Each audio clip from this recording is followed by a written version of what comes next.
What is up? What is up, chat? What's up, FightHype Live? Good to see everyone. As always, holding it down here from the elaborate, illustrious, high-tech quarters in Las Vegas. For FightHype Live, it's your man, Sean Zittel. But, man, your boy is, there's a lot going on. Everybody's talking about Showtime, getting out the game. Where's PBC going to go? And between all of that, while that was really what took up all the news on social media and Twitter and YouTube was all the talk about Showtime and PBC. And what almost got lost in the shuffle was that Devin Haney and Regis Prograis had their official press conference yesterday in San Francisco at the Chase Center. I was there. Love going to these press conferences to get some foreshadowing, get a feeling on each fighter heading into the fight. What's up, Glenn Chaos in the chat? What's up, 702 Man Cave? Shout out to my fellow Las Vegas guy. But yeah, it was fun to be at the Chase Center yesterday in San Francisco. Foggy as hell, and man, it was fresh. It was a fresh new venue, a fresh new city. There was a lot of trash talk to actually sell the fight. Whereas sometimes these press conferences could get very dull. Benavidez' Andrade was very dull. Andrade being very nice. And Benavidez is just focused. And there wasn't a whole lot there. There was a lot there yesterday. There was a lot of fun, a lot of fireworks, and that's how you sell a fight. And I think Devin Haney did a good job selling his fight, as did Regis Prograis' coach. And that's important from Devin Haney. It's not, you can't, it's the foundation, of course, is winning and winning fights. But if you really want to be the next Floyd Mayweather, if you want to take over the spot that is still halfway's vacant in America. Yeah, Terrence Crawford sold over 600,000 pay-per-views with Errol Spence.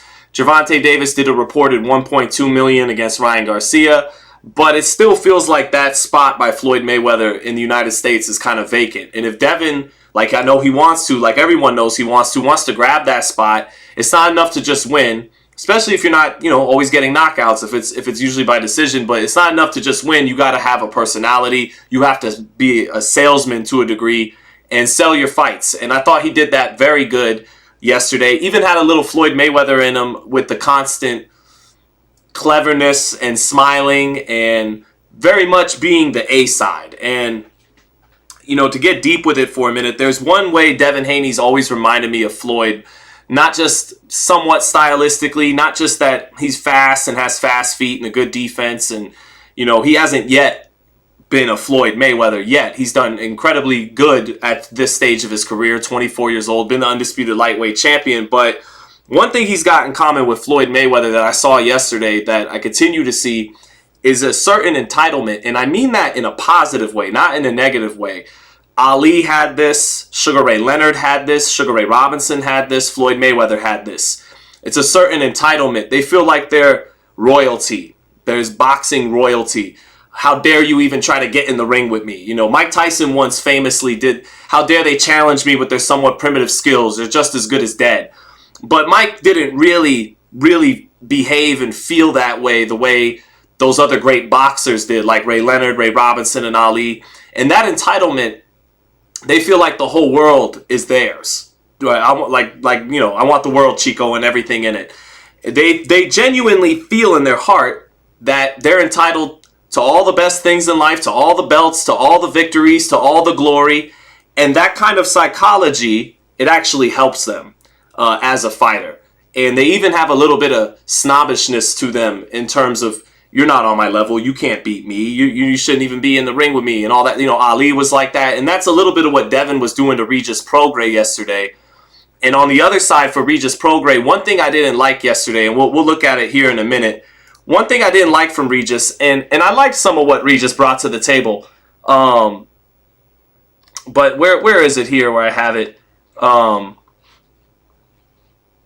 There's one thing I didn't like about Regis Prograis yesterday was he backed away. First, he's saying on social media to Devin Haney, "You're a fraud. You're 29-1. Your whole life is handed to you. You're a fraud and all those kinds of things." And you know what? I'm having a little problem with audio today, chat. Let's see. There we go. We're good. But you're a fraud. Everything's been handed to you. You lost in Mexico. But then once Devin Haney was there and pressed him on it, he backed away from it. He didn't stand on it. He didn't. The joke is going as Mr. Quake says elitist, right? And that kind of helps. And the only usually the mentality that offsets that Ali, Ray Leonard, Devin Haney type of mentality is a guy like Roberto Duran or Marcos Maidana, a guy who says, I don't give a fuck who you are and how fast you are and what you're all about. I'm going to punch you in the face, and I don't care who you are, how much money you got, all of that. And Regis has some of that. He touched on some of that about how he's had to get it from the mud and nothing's been handed to him and everything's been handed to Devin.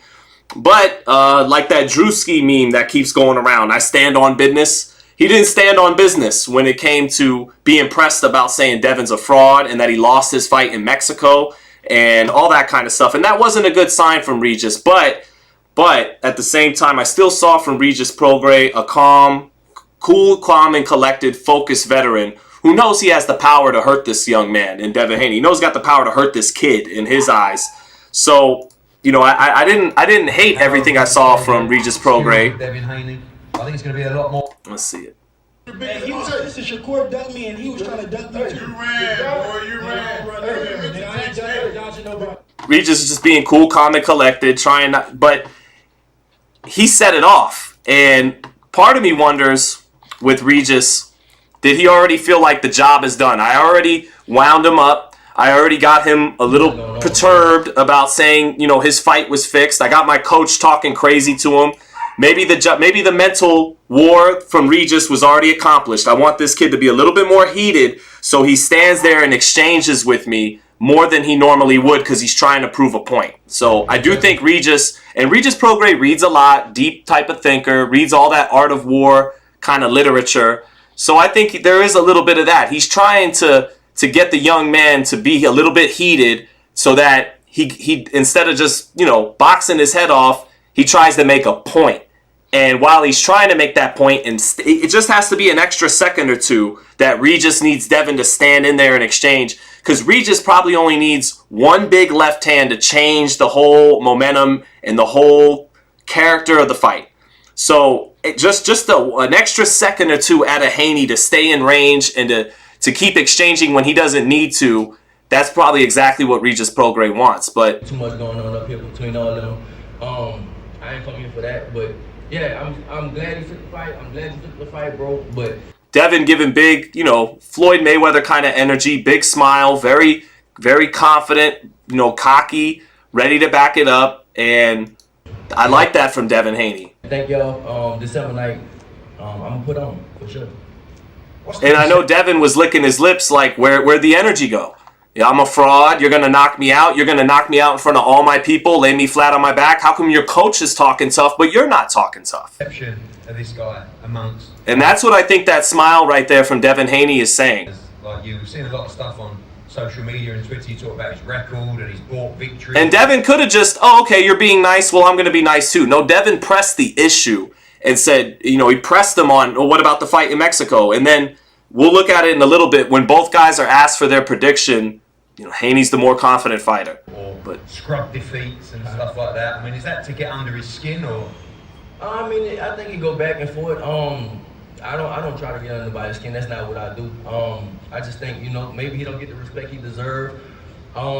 Being real respectful, chat, and we talked about this with Boo Boo Andrade and with Jermell Charlo.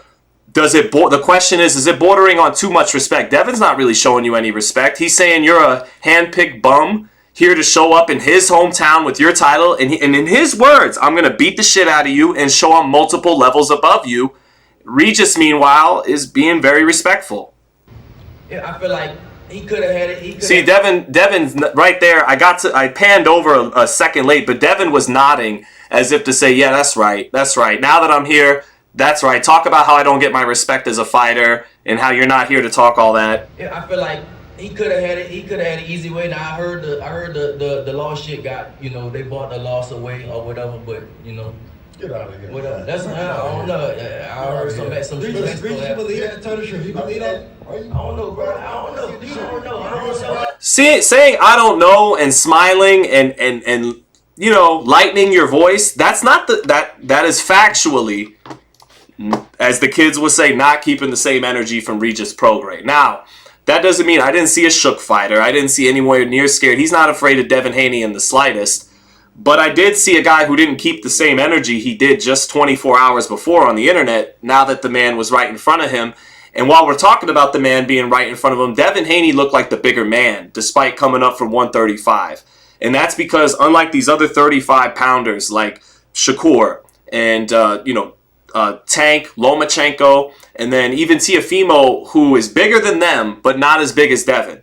Teo is bigger than them and is more natural at 140, I think, than Tank is when he gets a little thick. And, Shakur started at 26. So, of course, Teo is going to be stronger than those guys at 40. But Devin is taller than Teo, got longer arms than Teo. And Devin, kind of like, Oscar De La Hoya, Shane Mosley back in the day, he always looked like a guy destined for welterweight in his prime when he becomes a real full-grown man who was just squeezing down to lightweight while he still could. Because like De La Hoya did, like Mosley did.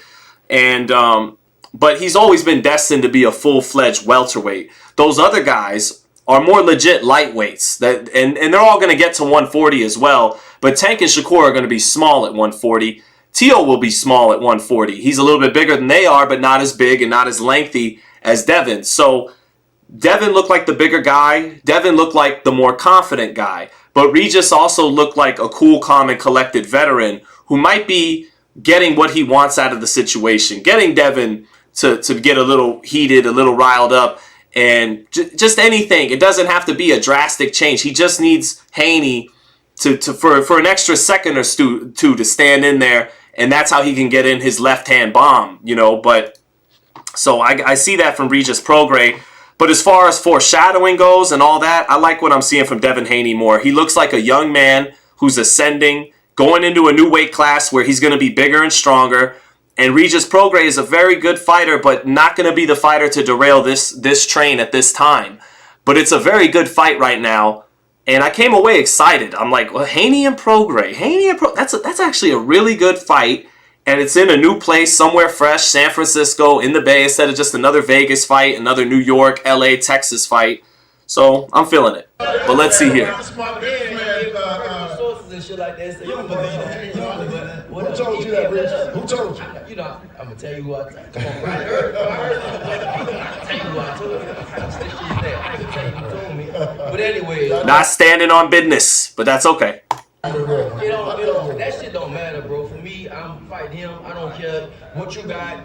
Is me and you now. I look at him now. That's who fighting. So I don't care about all his past. But Regis, you can't say I look at him now and I don't care about all that when you're the one who brought it up, brother. It doesn't work that way. But shit, I'm looking at him now, and that's what I'm looking for. And that's what I think is the smile on Devin Haney's face, chat. That grin is, yeah, that's what I thought. Now that I'm in front of you, you don't got none of that shit to say. That's what I'm reading from Devin Haney there. People talking about a matchup between skill and power. We know you both have so much more of that. But when you look at this guy and you shape up with him today, you believe you have the power. RX Kelly says the loudest in the room isn't the one you have to worry about. Yeah, but Muhammad Ali and Floyd Mayweather were the loudest in the room. That's boxing has shown. I get what you mean. Typically in life, I hear you. The big mouths running their mouth, they don't back it up. But in boxing, that's been proven to not always be the case. As a matter of fact, some of the greatest fighters talk the best shit. James Toney. To take this guy out and put yourself up there. Yeah, I believe I had the power to take anybody out. But Let me get to a couple super chats real quick before we keep looking at some footage from yesterday and talk about Showtime and all that. Thank you, Lester Walnuts, for the super chat, bro. Appreciate it. I know you want me to talk about this Showtime stuff coming up soon. What's up, Molly Mall? Molly Mall says if Devin wins, he locks in his place in the Hall of Fame. Oof. That's a bit, I don't know. That might be a bit much, but you might be right. First undisputed lightweight champ in the four-belt era. First one technically since Purnell. Even though I think, Teo has a right to feel he was undisputed as well. Whether undisputed, disputed, whatever. Teo was the lightweight champion. He was the king of lightweight. Kambosos beat him. Devin beat him. And there really was no dispute as to who's undisputed by the time Devin beat Kambosos. But if Devin beats Prograis, right now he's just on a great Hall of Fame trajectory. I don't know if it puts him in the Hall of Fame just right away, Molly Mall. Still got work to do. We're so early into his career. But what this fight symbolizes for Devin It's not T.O. at 140. It's not Tanker Shakur at 135. But it's a hell of a fight. It's a very good fight against this is the most dangerous fight in his career in terms of getting knocked out, in terms of punishment. Lomachenko's a better fighter than Prograis, but he's not the puncher Prograis is. And all you have to do is watch Prograis' fight with Zepeda to see he's not just a puncher. He has upper body movement. He had an excellent jab against Zepeda. And we know the power's there. And he's not slow. He has some speed. Not as fast as the young, twitchy guys like Devin and Tio, but he is not slow either. So this is a really good fight that got a really good promotional boost yesterday. And yeah, I think Haney's going to win this fight. I don't think Prograis is going to derail him, but I think Prograis has a plan. I think he's up for this fight, unlike the Zorrilla fight. He does believe he's been picked on because he looked shitty in his last fight by his standards. But I think he'll be better for this fight. He'll be more up for it. And I think Haney will win this fight convincingly. But it will be interesting to see if he gets hit by a left hand, because he's been hit by left hands by all the, Jojo Diaz and Lomachenko, the top two southpaws he fought, they hit him with left hands. I've talked about this before, though. Those guys were quicker men, smaller, quicker men on their feet and in their hands. And they both fought in a good high guard that could smother that jab out of the southpaw stance against the orthodox fighter. Regis fights right here. He fights with his right hand at his waist. And, that makes him in some ways, it makes him more creative than a Jojo Diaz. But maybe he's not able to blunt the jab the way those two southpaws were, because they're not smothering it, coming forward, cutting distance out of the high guard. So it's an interesting style matchup because Prograis does have underrated skills. He kept talking about that. He said in the interview with me that, and some other guys, reporters, that it's not just skills versus power. It's going to be skills versus skills. But he has to be, and Devin has to be worried of this too in his own way. Regis has to be careful not to try to prove something skill for skill. Win the fight by any means, and you probably got to win it ugly. You probably got to win it with a swollen up face and walking through fire and counters and landing the bomb and knocking the kid out. So don't get caught up into a skills for skills kind of fight. Devin Haney on the flip side, don't get caught up trying to prove something, trying to shut his coach up, trying to prove something to the public that I got this power at 140 now. I mean, have some of that in you, because that could help bring out a great performance instead of just getting the W. And if you want to keep building your profile, sometimes it's not about just getting the W. Sometimes it's about looking great and knocking people's socks off. So sure, some of that is a healthy amount, but don't let it get to an unhealthy amount where you're trading with a puncher like Regis Prograis and it's not advantageous to you. So that's something both guys will have to look out for. But I do just feel like the younger ascending lion is going to take out the older, still dangerous, experienced lion. And, Regis is going to be something of a stepping stone for Haney. Molly Mall said he thinks he's in the Hall of Fame after this win. I don't think so, but for an eventual Hall of Famer in Devin Haney. That's what I think this fight is. Now, if Devin wants to start really taking a run at number one pound for pound, he has to have some separation. He has to, start dominating some of these fights like Floyd Mayweather used to. He's got to have some separation between him and Regis. I don't doubt that he's going to beat Regis Prograis. I don't doubt that. My question is more, how does he win? Does he win getting hurt at some point in the fight, winning 8 rounds to 4, 7 rounds to 5, 9 rounds to 3, where he wins, but he gets hurt, he gets shooken up. The power still doesn't look that great at 140. Or does he put on the kind of performance that makes people open their eyes and say, we knew Haney was good. He might really good, but he might be great. Maybe we're wrong about this groupthink that's forming that Shakur's the top young dog. Maybe it's Haney after all. We'll see. He's got to do more than just win. He's got to have some separation between him and Regis Prograis. I know he'd feel like, why do I have to separate when I'm fighting a better fighter than Edwin De Los Santos, or a rematch with Isaac Cruz, or in Lomachenko's case fighting Kambosos? I'm fighting a bigger man, a dangerous puncher. Just get the W. But if you want to take a run at the top spot, and I know that's what Devin Haney wants, he wants to be the guy, then it's not enough to just win. You got to separate yourself by some levels. So that's what I'm looking for in this fight. Tip Bayless, good to see you, Tip Bayless. Tip Bayless says, Sean, no commentary for the Pro Box bouts? No, not yet, but maybe never say never. We might, one day I might get a round by round going for the Pro Box bouts, but they're almost sort of a competitor to us at FightHype too, so I don't know how that works. But I did tune in to show Pro Box some deserved love. I did tune in to, what fight was that? Zachary Ochoa. He fought, I can't remember. He lost, but it was a war. Zachary Ochoa, Pablo Cesar Cano. He fought Pablo Cesar Cano. Very good matchmaking by Pro Box. That was a good-ass fight, and I definitely enjoyed it. So shout out to them. Mark Contreras said, Sean, will you be at the Chase Center December 9th? I will. I will be. Catch the Niners Seahawks Sunday. Catch the Niners and Seahawks Sunday. I'm from the Bay, so I'm excited. Devin is putting us on the map. I lived in the Bay for about half a year when I was 7 years old. Between my mom moving us from Brooklyn to Las Vegas, her family lived in San Francisco, my grandparents. So I had to live in San Francisco for about a half year. That's where I became a 49er fan.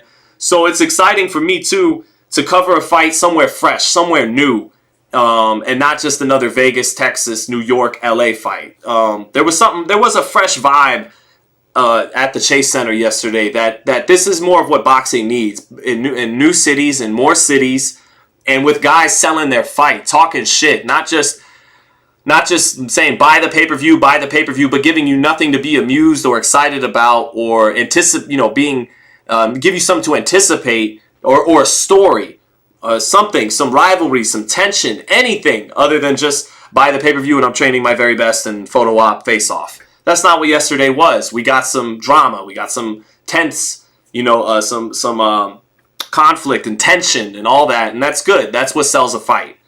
So, some storytelling. One guy, Regis Prograis feels like he's fighting this privileged kid who's had everything handed to him, and he's going to take out some of the frustrations he's had in not getting fights like these, being in his mid-30s, having to wait to get this kind of shot, despite being the champion, having to go to his hometown. Even though I'm defending my belt, I got to go to his hometown.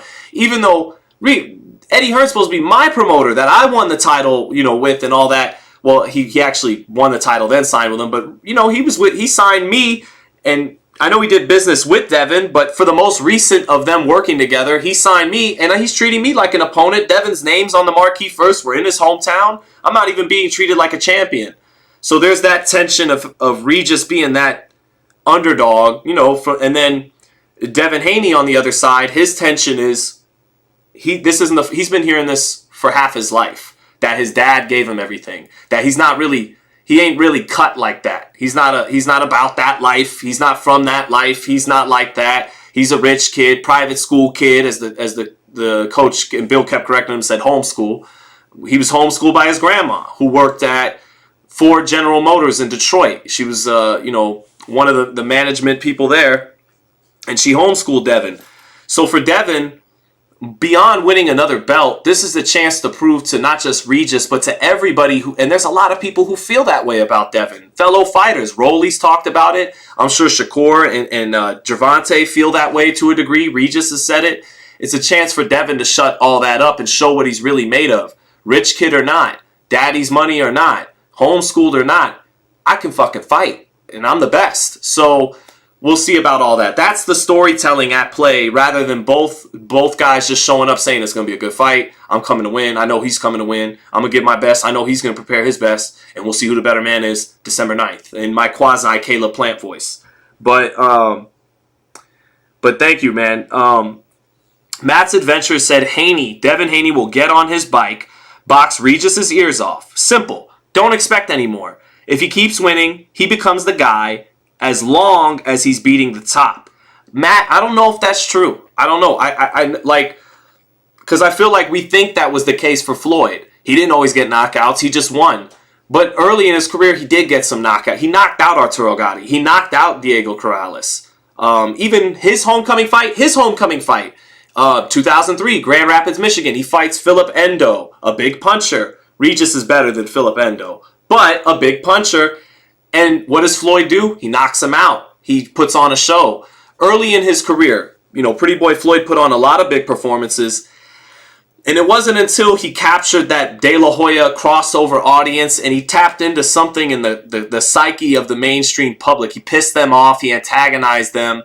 And he came in the perfect storm. He came in hot off the heels of the last great era of boxing, of HBO at its peak. It was starting to go downhill, but was still at its peak. He gets De La Hoya, who is... He gets Gotti first, right, to get on pay-per-view, because Gotti has his big audience in Atlantic City, beats him, then he gets De La Hoya.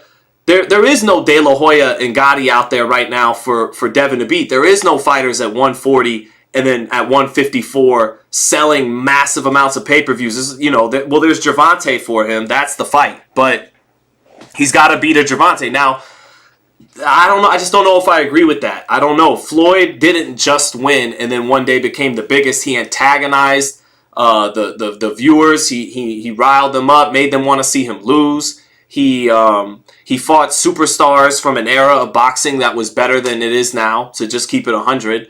So, he had Top Rank build him up with a great foundation, got him in against all kinds of great fighters and opponents so that once he was the main guy, he could win all those fights because he'd seen every style and done all that. So I don't know.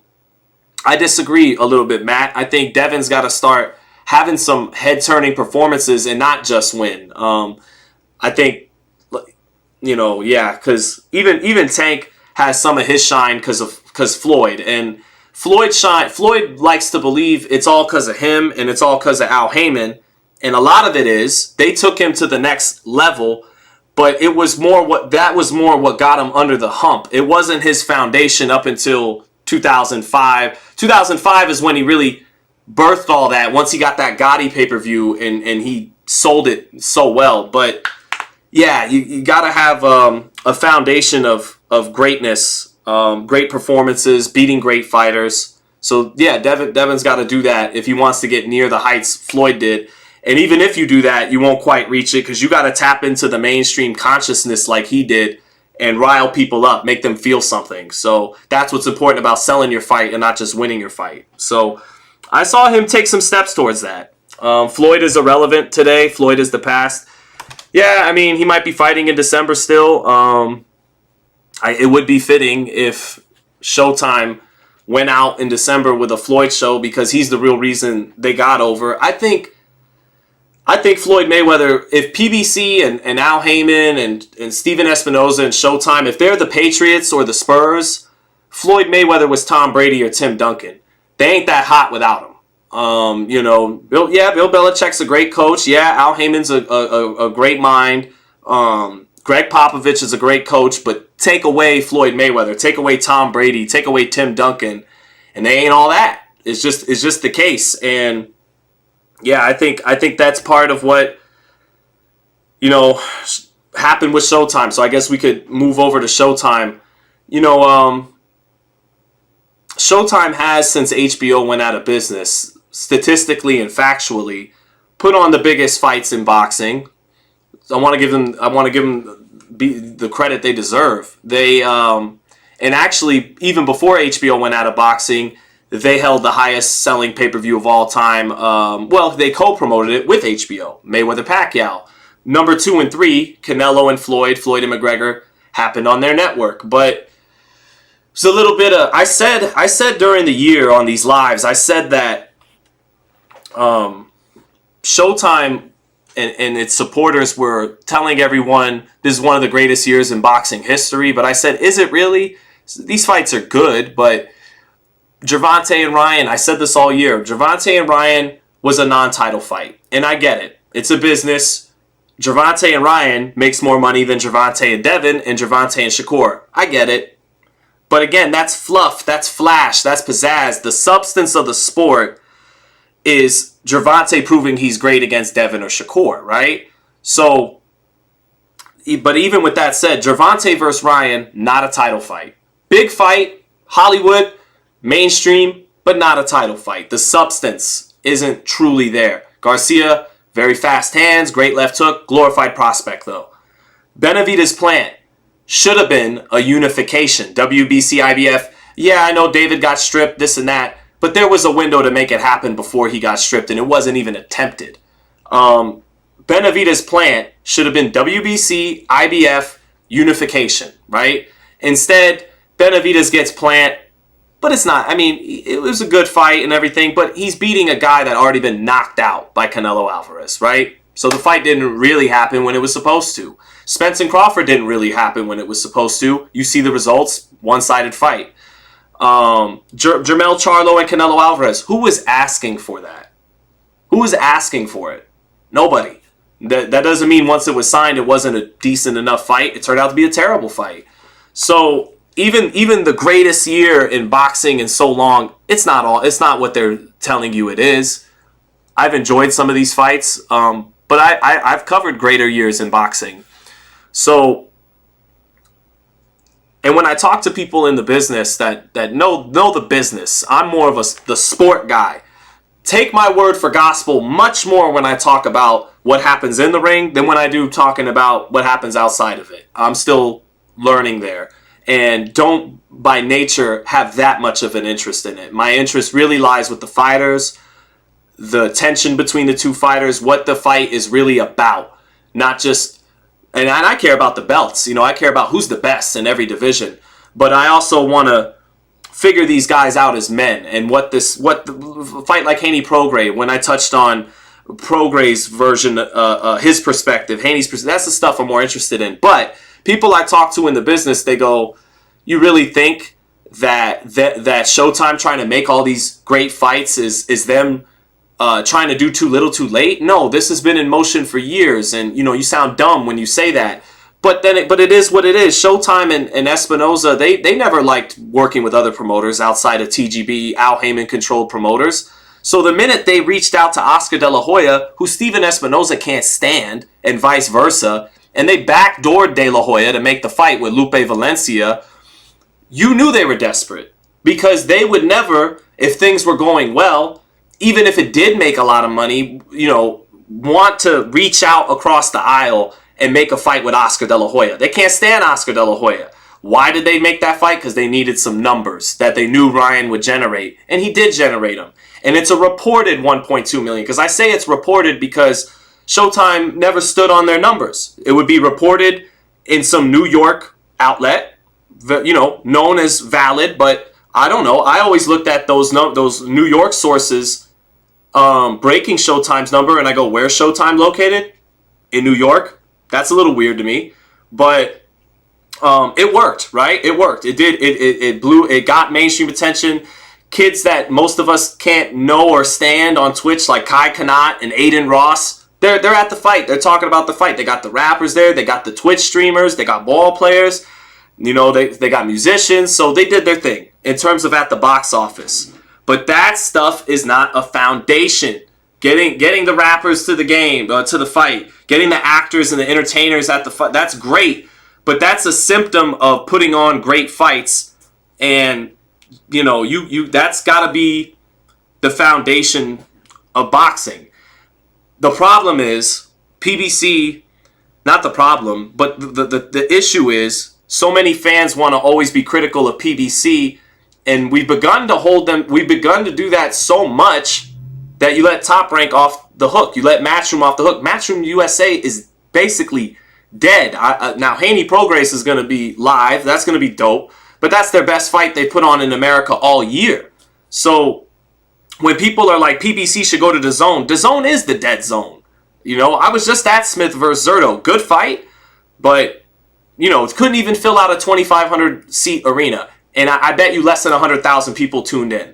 So I don't know if that's the answer either.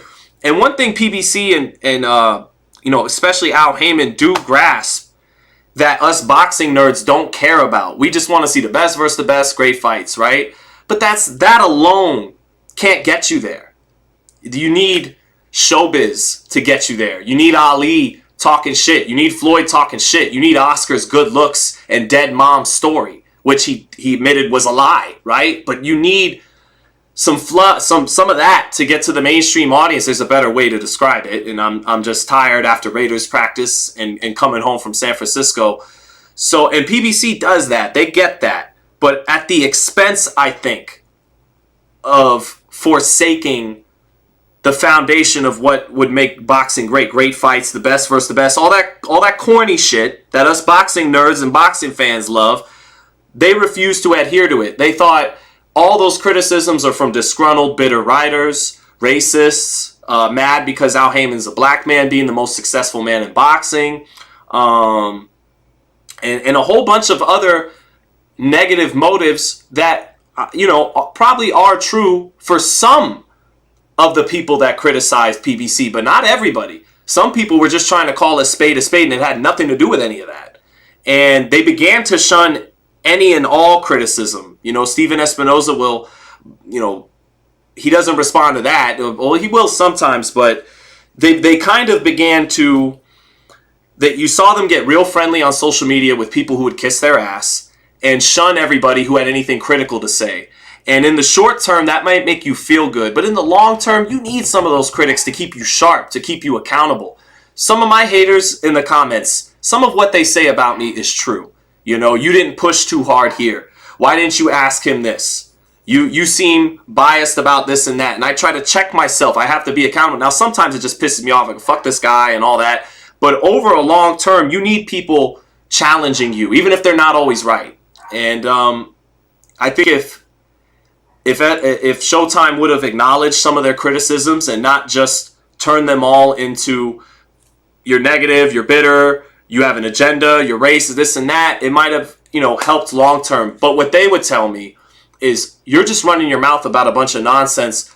The writing is just on the wall for cable networks, period. No one failed. That's basically what Steven Espinoza's quote was upon, the business, Showtime leaving the boxing business was, this is about streaming, and this is, to paraphrase, this is about a changing media environment. It has nothing to do with quality of fights or none of that. But I disagree. If you were Danny Garcia, Brandon Rios in 2018, that ain't it. Just one of many fights that were like that. And Top Rank does the same thing. I mean, Joet Gonzalez just got his third title shot, even though he lost to Isaac Dogbe in a non-title fight. But he got a title shot. Why? So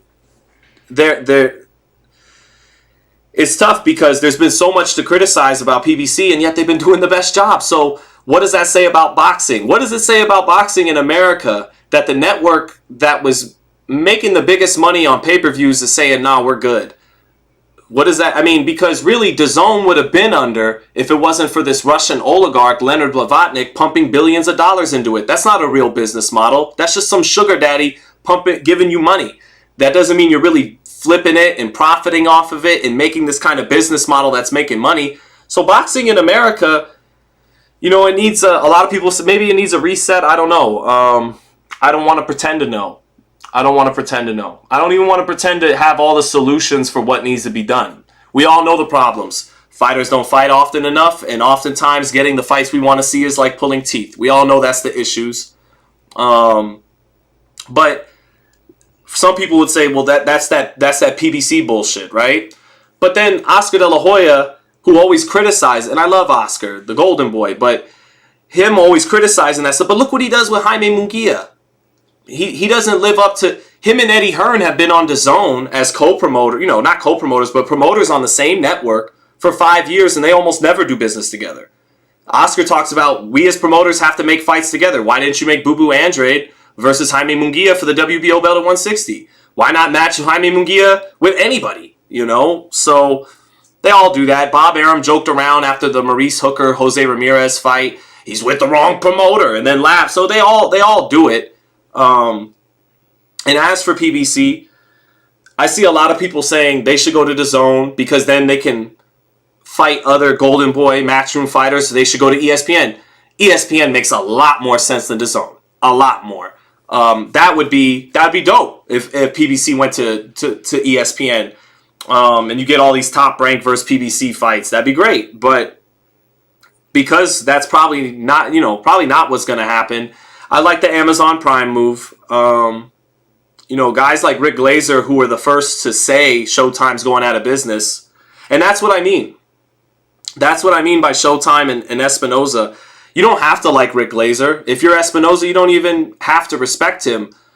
But see, every time he'd interact with that man, he'd talk about his past, how I guess he, forged nickels at odometers for cars and all that. Okay, fair enough to bring that up.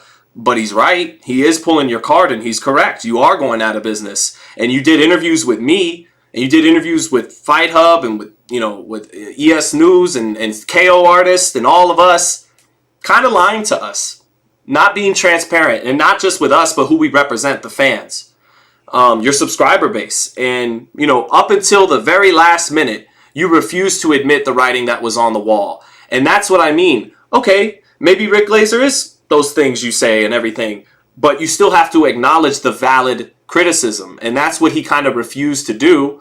But then at the same time, to be fair to Steven, he did fight for boxing. Even Eddie Hearn said that yesterday in San Francisco. He fought for boxing to stay on Showtime. And what else was I going to say? He stood up against Dana White, who's always shitted on boxing. He went blow for blow with him. And he did give us some big fights, so there's no doubt about that. But yeah, I even did an interview with Steven, and I'm always grateful for his time. It's different. You'll see some other channels, and I see some of it and respect where they're coming from for sure. Even enjoy some of what they have to say. But a lot of people that are going to give it to you super uncut about all this PBC Showtime stuff, they don't interact with these people in real life. And it's a lot easier to talk shit and say all that stuff, weasel this and all that, when you're not going to say it to the man's face, right? It's different in the real world. And I did an interview with Steven, and it never saw the light of day. So I did an interview with him at Canelo Charlo Fight Week, and Steven was fine with he didn't ask me to not put it up, but Showtime did, and Showtime did. And, they apparently, based on some of the answers I got out of Steven, they felt it was saying too much. That was detrimental to their network. And so I know these people at Showtime. I was, kind enough to not put it up there because they asked kindly enough, so I didn't. But when I got done with that interview, that's when I realized, during Canelo Charlo Fight Week, Showtime really is done. Because I realized if Showtime was that concerned about the interview, then the concerns were real. It wasn't just internet rumors or anything like that. And I'm seeing ESPN, little known fact, ESPN was in talks to land PBC too. And so here's my thing with PBC. You gotta take, like in anything in sports, you gotta take your wins and you gotta take your losses. And I think I got a super chat I gotta get to in a minute before I get to this. Lester Walnut said, well said and explained. Thank you for the super chat, brother. And another super chat from my man. Oh, another from Lester Walnuts. I appreciate that, brother. Thank you. So you got it. Look, take credit for doing bigger pay-per-view numbers than Top Rank and Matchroom. Take credit for it. Take credit for building Gervonta Davis and Floyd Mayweather. Cool. But when your partner, who you split those wins with, who you shared in that glory with, when they're left holding the bag and they have to close their doors because viewership and numbers or whatever isn't good enough to keep it going, that's on you too. You don't get to just, on to the next network, because if you do go to Amazon Prime, this is like your 10th network that it hasn't, that you're going to. That is a bit of a failure. That'd be like South Park and The Simpsons in their 25th seasons being on 7 different networks. Like, okay, that shows you have value, that many networks want to fuck with you, right? But you ain't killing it that bad to where you're staying on, like that's, WWE did that, right? They were on USA Network, then they went to TNN and Spike. They did Fox on SmackDown, because the WWE, I'm still going to call it WWF, holds value. It's done its thing to where multiple networks want to broadcast your content, right? But WWE hasn't been moving the needle the way they used to. So jumping from all those networks is a little bit of an indictment. And they eventually went streaming, and that's what boxing's got to do too. So I get that. My main point is, you can't just celebrate the record-breaking pay-per-view numbers with Floyd Mayweather, the Ryan and Tank $20 million gate, and all. Celebrate it. But when Bounce TV says, doesn't really want you back, ESPN, NBC, Fox, and now Showtime has to close its doors. HBO had nothing good to say about you towards the end. they can't all be wrong. It can't all just be hate and invalid criticism. Some of that speaks to your failures as a company. They've had a lot of success. They've had a lot of failures. Overall, I root for their success because I know some of the people there personally that I like. We have heated discussions about the business and PBC. So I wish them well because I wish boxing well. And they are the ones that know how to think outside the box and capture some of the mainstream, right? We need that. It can't be ran by a bunch of boxing nerds like us who will only, but they got to listen to us, and they refuse to a little bit. They think all of us are just can't see the forest from the trees. We're in a bubble. We're hating all that.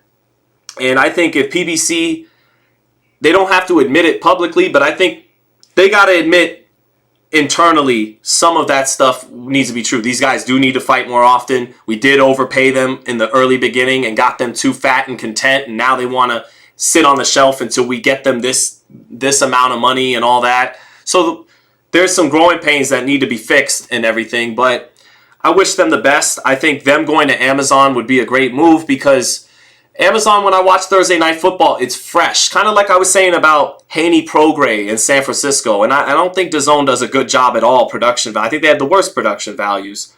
But that did feel fresh yesterday, and that is more of what boxing needs. And Amazon is doing its thing with Thursday Night Football. It does feel fresh. So I think PBC on Amazon could be a great thing. But they got to find a way to shore up some of their weaknesses. Find a way to make better fights happen more often, and forget about at whose expense a little bit in terms of this fighter or that fighter. So we'll see. I don't have the answers. I don't have all the answers. I don't want to pretend to have them. I do feel bad for some of the people at Showtime. I do feel like Showtime began to, I don't know. I'd have to really assess it in full. But that's my initial thoughts. And, I seen Terrence Crawford and Ryan talking about fighters should take control of it. And then Oscar De La Hoya steps in, and Oscar De La Hoya says, well, I think you just need really good representation, and you need to fight as often as possible in your short window as a fighter. That last part from Oscar, I really agree with. And Terrence went back at Oscar and said, no, see, there you go. And I'm like, Terrence, you're forgetting he was a fighter just like you. He was in much bigger fights than you. He knows a lot more about what it takes to become a superstar than you do because he actually was one. And he even once he retired, promoted big fights. So, I think Oscar's right. You guys just need to fucking fight more. Because you only fought once this year and once last year. Ryan only fought once this year. That's what's hurting boxing, is you guys don't fight enough. And so yeah, I don't disagree with Terrence that fighters should have a big say. They could get involved in the business and all, of course. But I agree more with Oscar. You guys need to fight more. Is very important problem right there. So yeah, and then fighters, they always want to come up with these kind of and my editor, BT, says, whatever growing pains PBC has, it's way worse everywhere else. Yeah, fair enough, but we can't always do that to let PBC off the hook. You can't always just compare it to do a whataboutism. Well, at least it's doing better than this. Okay, fair enough, it is. I'll always say it if that's the case. I've said it all year. They've made big pay-per-view fights, and ESPN and Matchroom have not. But obviously not everything they're doing is great because Showtime's the one closing its doors. DAZN isn't. That's not fair because they're getting pumped with big money from a Russian billionaire who apparently doesn't care about losing money in Leonard Blavatnik. But ESPN may not be putting on... Well, let's see what happens to ESPN. Let's see if ESPN rees up with Top Rank in 2025. We'll see, period. But my main point, BT, would just be, we can't always do that when we start criticizing PBC. We can't always go, well, what about DAZN? Well, what about Top Rank? It's fair to do that to keep context, but not let them off the hook. Errol Spence fighting once in 18 months, it's not acceptable, stuff like that. Deontay Wilder fighting once since the Tyson Fury fight, it's not acceptable.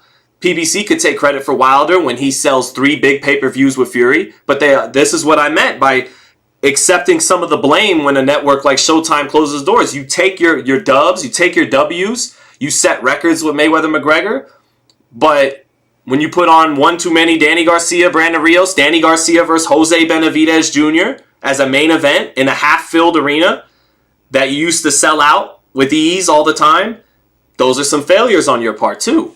So that's just how I look at it. But I like to be fair and somewhere in the middle where it really is fair. I don't want to give them credit as the industry leader in boxing right now, because PBC is the industry leader in boxing right now, while at the same time holding them accountable. So I got a super chat from Natasha Bass. Bass. My bad, Natasha. Said, "Sup, Sean? Talk your shit, champ. Can you explain why these fighters can make millions, but the network is going out of business? I don't get that. The network got to make theirs first, right?" Yeah, I don't know. I don't know how. That's what's interesting. That, I can only speculate. I can only speculate how Jamal Charlo was making enough money to have mansions and $500,000 cars when his fights were probably drawing about $500,000 in ticket sales and in viewership on Showtime, where there's no commercials. So it's not like, but this is why I hesitate to talk about the business, because then all of a sudden some business major will tell me, well, this is how Showtime makes money. And they make it from here and they make it from here. They don't make it from television ratings. They don't make it from advertising like regular cable TV. They're a premium channel and they make it like this and that and this and that. Okay. But from my stupid ass layman's point of view, it just did seem fishy. And I don't mean to pick on Jamal, but he's just one that comes to mind. How's he affording all this based on what his fights draw economically? It's not adding up. So I think that's part of why the network is getting out of it. And, and I don't know how they made that happen, but it is what it is. And if that began the overpaying of fighters, then Eddie Hearn came in and started overpaying fighters. And you see that hasn't been sustainable. Man, fuck the United Nations and their Sustainable Development Agenda 2030. But that is what boxing needs. It needs some sustainable development, something that could sustain over time. Lester Walnuts, thank you for the super chat. Natasha, I wish I had a better answer for you. Lester Walnut said, Marvin Hagler said it best. It's tough to get out of bed and do road work at 5 a.m. when you've been sleeping in silk pajamas. Fighters ain't working and worth millions. Yeah, they're not. Some truth to that. We all know they've been kind of overpaid and inactive. And that's right. To go back to Terrence Crawford and Ryan Garcia, that's what makes a lot of fighters start coming up with kind of these left economic policies of, well, the fighters deserve X, Y, and Z. They deserve health care. They deserve this much money. They deserve a pension for when they retire. No. The only answer really long term is the answer that it always is in business, which is you gotta make what you're worth. If you're worth $200,000, you're worth $200,000. If you're worth $5 million, you're worth $5 million. And that's going to be regardless of how many fights you've had, what belts you may or may not hold. That's how the market corrects itself correctly, is guys actually getting their value, what they're really worth. And that didn't happen. It looked to me that PBC began that. Andre Berto would get millions from HBO for mismatched title defenses, for example. Danny Garcia on Showtime got the same. And then Eddie Hearn followed suit and gave guys like Mikey Garcia $7 million to fight Jesse Vargas in an arena that wasn't even grossing $1 million on an app with, maybe 100,000 people watching and no real commercial advertising the way it would be on network TV. How do you make the money back? Well, we don't have to. Leonard Blavatnik's a Russian oligarch billionaire, and he just keeps giving us money no matter how much we lose. That's not good. That'll run its course at some point. And then Top Rank has kind of responded by paring down. Now we don't do pay-per-view fights like we did on HBO. We hardly do pay-per-view. If it's Tyson Fury, sure. We did Haney versus Lomachenko. All right. That was the one pay-per-view this year. But Top Rank kind of scaled down with so that they can actually do what they can actually afford.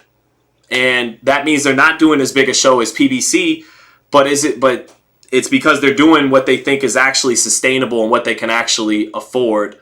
That's how I've seen it. So Tay Day says they're putting their life on the line. I get it.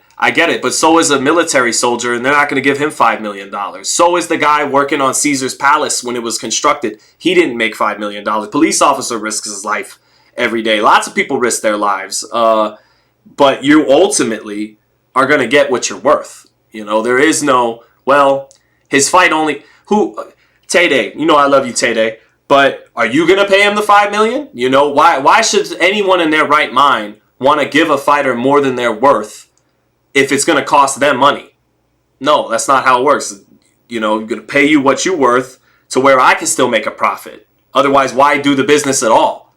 So if you are overpaying fighters, you're fucking the game up because, now nobody can pay fighters with what they're worth, and now they have unrealistic expectations of what they're worth and what they're entitled to, and I think that's a big reason why you've seen activity slow down. But to be fair, the best fighters fighting twice, once, 3 times max a year, that's been happening before, back when HBO was on. I know everyone loves to talk about De La Hoya fought 5 times in 2000 or in 1997, fought 3 times in 99. But he had some years where he only fought once or twice himself. So, that's been going on. But first responders, right, Mr. Quake. PBC still with Fox? No, they're not. They're not. So, yeah. Bobby Aram wins, y'all, says Chris Gallardo. I don't know, man. Bob's always going to be Bob, but how much longer does he have with us on this earth, And then who's going to step in for Bob when that time comes? That's the biggest issue Top Rank has, is who's going to step in. Todd DeBuff? I don't know. Carl Moretti, Brad Goodman, Bruce Trampler, these guys are all older too. And, they play their role. They're not the head honcho, that's Bob. So we don't know. And we don't know if ESPN loves the ratings they're getting, which are pedestrian. They're better than Showtime's, no doubt, but it's ESPN. Of course the ratings are going to be better than Showtime. We don't know if they'll re-up in 2025, so we'll see. Mr. Quake said boxing needs Saudi money. That's not good either. That's more of the same. That's more of the same of what Eddie Hearn and PBC did, overpaying fighters. Saudi is going to maybe give Tyson Fury $200 million to fight Usyk. He's not really worth $200 million. And the reason why the fight didn't happen earlier this year is because the Saudis, by overpaying Usyk and Fury, made them, basically walk away from the table early in the year and said, no, we're not fighting in England for the money we're actually worth. We're not fighting in England where the fight will actually get the most exposure, where it's actually best for the health and the exposure of the sport of boxing. No. We're not going to fight there. We're going to fight in Saudi Arabia, or in Dubai, where it's not going to get as much exposure from the media and mainstream attention. But we're going to get paid more. We're going to get paid more because they're overpaying us. And so the Saudi money is more of the same. That's wrong in the business of boxing, in my opinion. For sure. I know you're joking, Mr. Quake. I know you're joking, but Adri Pennant says Top Rank plus PBC should just join forces and team up, merge together, partnership. Probably not happening, but not a bad idea, Not a bad idea. If you took the old school boxing traditional minds of Top Rank and their foundation for knowing how to build a prospect and mixed it with the new school understanding of crossover business like PBC does, marketing to non-boxing fans like PBC does, you really have a monster. I cover the Raiders. It's kind of the joke I make about Jimmy Garoppolo and Derek Carr. If you took Derek Carr's arm talent with Jimmy G's swag and intangibles, then you'd have a franchise quarterback, right? If you took PBC's marketing genius, their ability to cross over, to build a fighter once he's at the pay-per-view level, and mixed it with Top Rank's ability to build you as a prospect, build you as a champion with their matchmaking and their ability to keep you, active, then you'd really have what we need, I think, a little bit. But PBC is still a young company compared to Top Rank. This could go one or two ways. PBC and Heyman could run into Amazon, which gives them a distribution deal, but no budget, no money to work with, and that'll eventually run its course. Or PBC through a decade now of almost existing, about 8 years now of existing, they're smarter than ever and know how they have to go now with a new network, know how to go about it from Jump Street better than they ever have before. And they'll do great with Amazon Prime. I hope for the latter, for boxing and to cover great fights. So we'll see. We'll see what goes down. So yeah. Where does Jimmy Lennon go? He certainly can't say it's Showtime, can he? Well, I just hope Jimmy doesn't get into the misfits and the influencer fights like Michael Buffer has done. So let me see what else we got.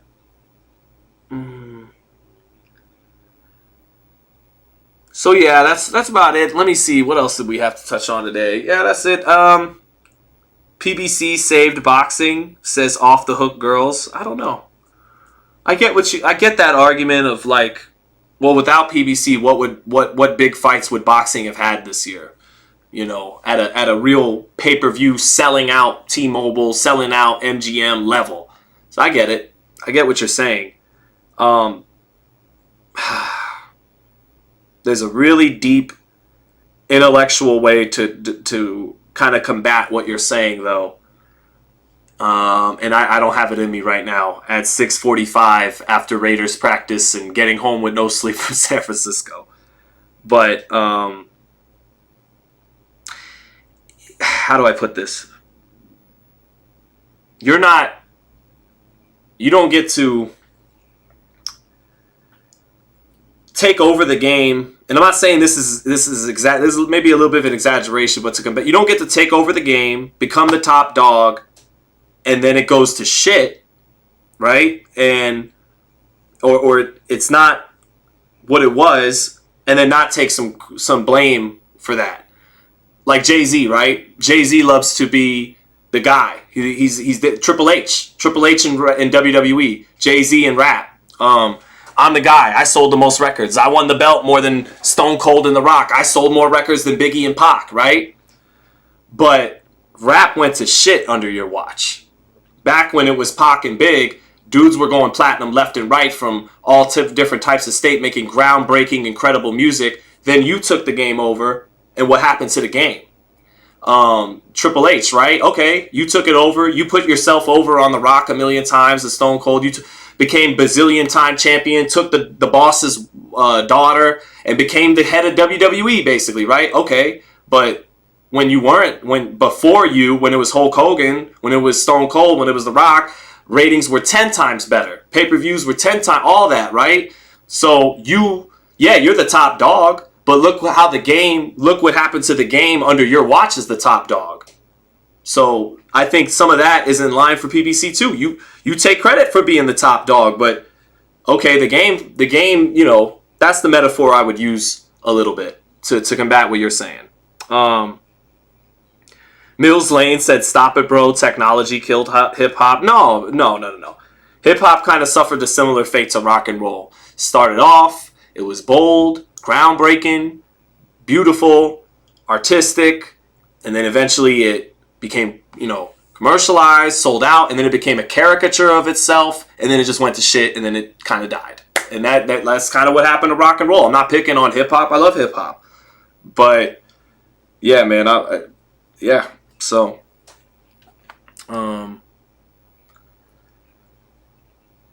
the internet ruined the music industry. Yeah, it kind of did. Once you could download everything for free, it had to change the business landscape, and that's what they would argue right now with PBC. It has nothing to do with anything I just said for the last hour. Streaming is coming, and cable network is a thing of the past. That's what people that know the business would be almost, you know, they would combat me with that. Is it has nothing to do with trying to make the best fights at the last minute and it didn't quite work and all this dumb shit you're saying. The streaming has just been coming and there's no stopping it. And Showtime was going to have to pull out of boxing no matter, even if they did put on Spence Crawford 3 times and Canelo Benavidez twice and, you know, put Boots up against Keith Thurman and all this kind of shit. Maybe that's true, but I can't help but think in my layman's chair that putting on Danny Garcia, Brandon Rios, putting on Danny Garcia, Jose Benavidez Jr. as a main event and all that didn't help either. You know, not having Wilder fight just one round in just 2 years, that didn't help. All kinds of those things. So DSV Co says, what if PBC goes to Amazon Prime? There's no backing budget. Please explain more. Well, if they go to Amazon Prime and there's no backing budget, I don't know. Because Al Heyman doesn't seem like a guy who wants to put his own money up. I mean, who does? Eddie Hearn doesn't do that. Eddie Hearn puts up Leonard Blavatnik's money. Bob Arum puts up ESPN Disney's money. Apparently Al had that Waddell and Reed fund, and maybe that's gone, or, you know, people say it's gone, and that's gone. Showtime's budgeting is gone. They seem to have pulled their budget largely in the last year or so because they couldn't afford any top fights like Charlo Castaño 2 like they did in 2022. We never really got that fight, that premium Showtime championship boxing level type fight this year. So they may have already cut the budget in 2023, and that's why everything was going to pay-per-view. So yeah, that could be the end for PBC and Al Heyman if there is no money, if there is no budget, because man, most businessmen don't spend their own money on this shit. Bob Arum doesn't these days. Maybe he did back in the day with Ali and them, but even then he probably had investors and found a smart way to alleviate his risk. So yeah, that could definitely be the beginning of the end if whoever they wind up with doesn't allocate them a budget. That could definitely be the beginning of the end, because then they'd be forced to stand on their own two of their product turning a profit solely. We'll see. But maybe that brings the best out of them. Or maybe Amazon Prime does give them a budget and they have a great budget to work with one of the, you know, biggest burgeoning I don't know. I don't really want to pretend to know. But yeah, I'm like, you know, we'll see what happens here. Jay-Z is the Triple H of hip-hop. I always said that, Mr. Quake. Got all the accomplishments, got all the this and that, but he ain't even top 10. Even though he's convinced the world he is. So, not saying he's trash. Just like Triple H ain't trash. Triple H is good, you know, but he ain't even Jeff Hardy, let alone The Rock or Stone Cold or Macho Man Randy Savage. Same thing with Jay-Z. He ain't even Black Thought. He ain't even Pasta News Plug One from De La Soul, let alone Tupac, let alone Rakim. You know, that's just me. That's just me on my space.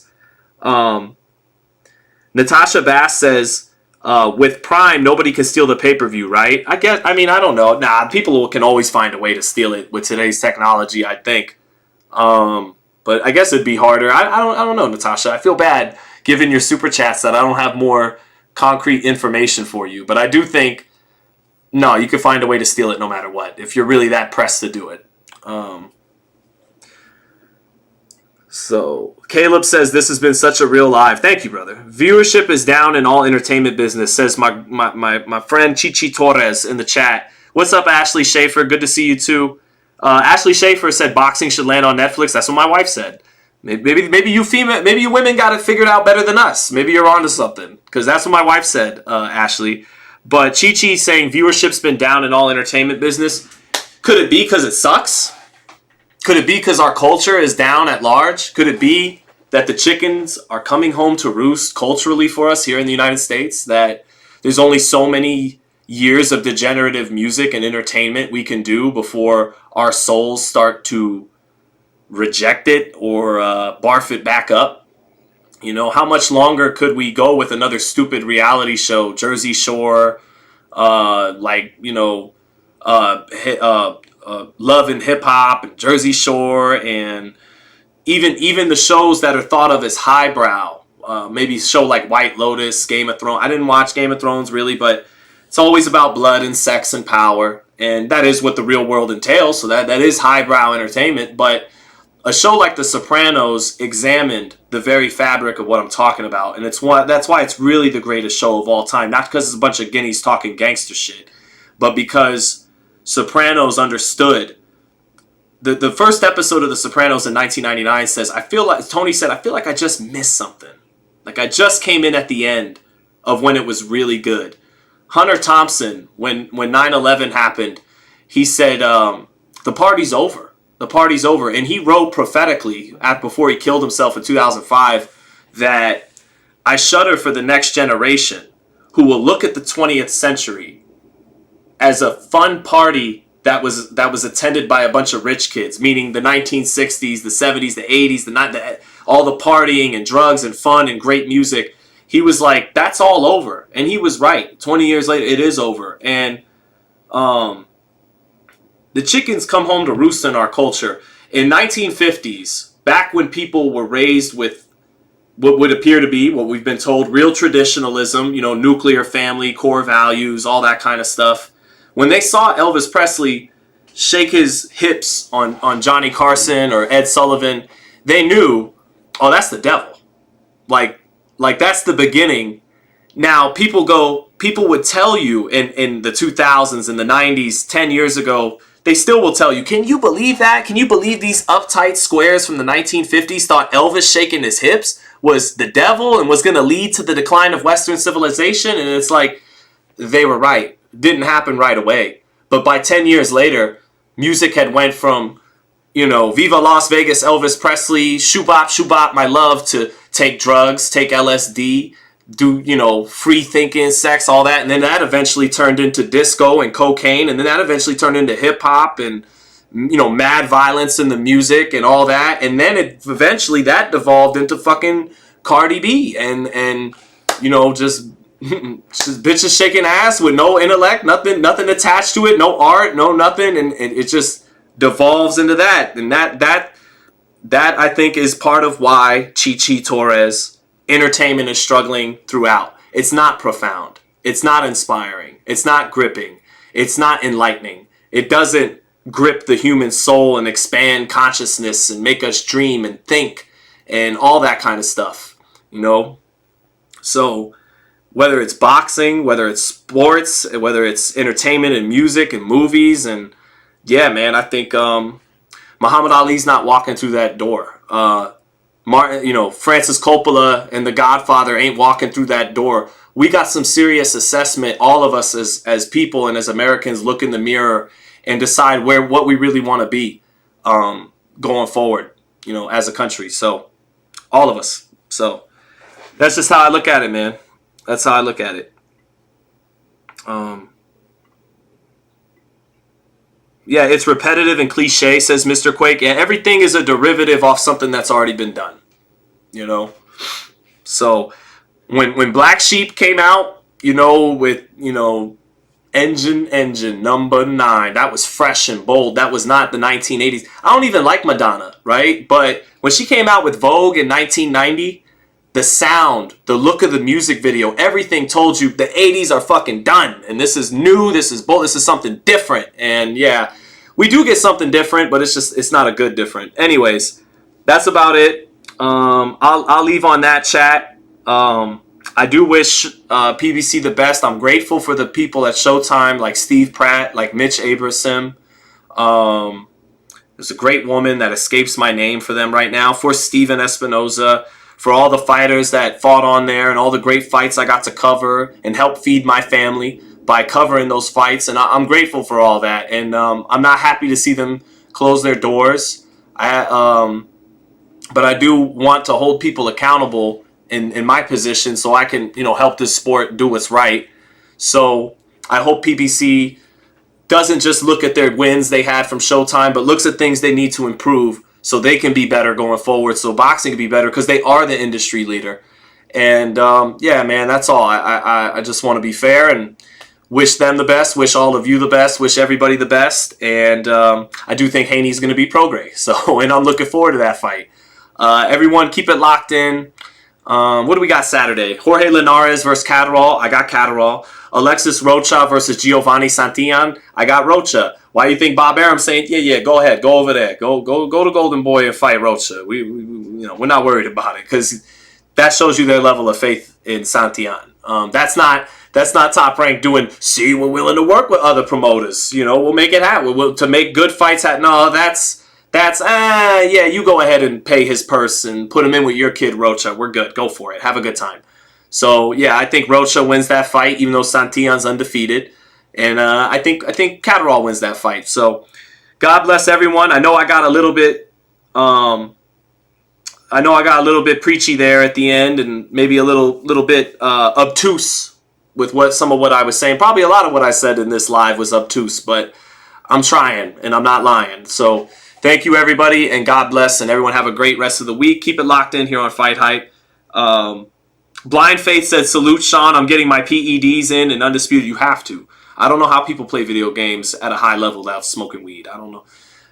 I can't do it. I don't know how I used to play video games so much as a kid. Remember, my theory was that's why the sessions would end after 2 or 3 hours, and I'd actually go out and play and go run and play football or do something with the homies. But if I had weed as a kid, I'd have never got off the game. So now I have the weed, and I could whoop ass all night long until I feel like it. But yeah, take care, everybody. Much love, and everyone take care. Peace out. Oh, wait. Set it up. Sit on it.